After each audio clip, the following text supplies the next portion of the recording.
you guys, so be sure to stay till the end of this vlog because I'm doing a Q&A. I really didn't get a lot of footage yesterday that I'm proud of to like put together and call it a vlog, so you guys deserve the most and the best. So I'm doing a Q&A. I had you guys ask me some questions on Instagram. If you are not following me yet, you should be.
So today I did a bunch of like outdoor stuff and I haven't been outside in a long time, as you guys know. I'm at a friend's house right now and I am socializing. I'm going to enjoy it. I hope you understand.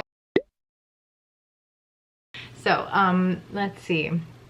So someone asked, once you get a deadline for an exam, how long before do you start preparing for it?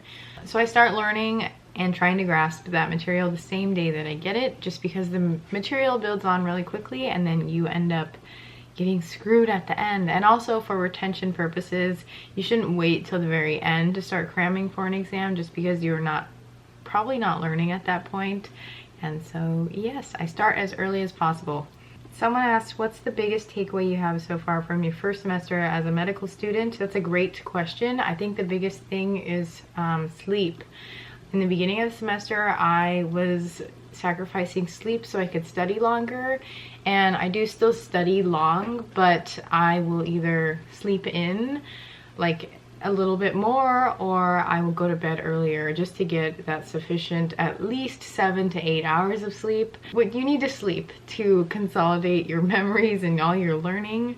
So I would say that the biggest thing is to sleep. And then, as always, I always say to listen to your body and whatever it needs. So doing those two things, I would say that is my biggest takeaway. Someone asked, how do you pay for rent, food, etc.? Student loans, and this I think this ties with a bigger question of everyone's asking, how do you pay for medical school? I don't come from a family where they're paying for my tuition or they're giving me any money to live.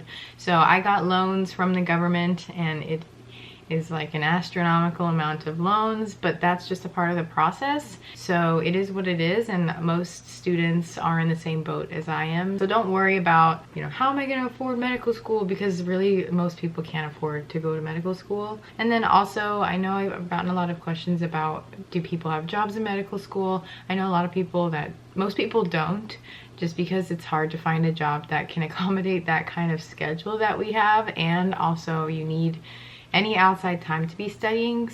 I get a lot of questions about how old I am, and this person in particular asked, how old were you when you started medical school?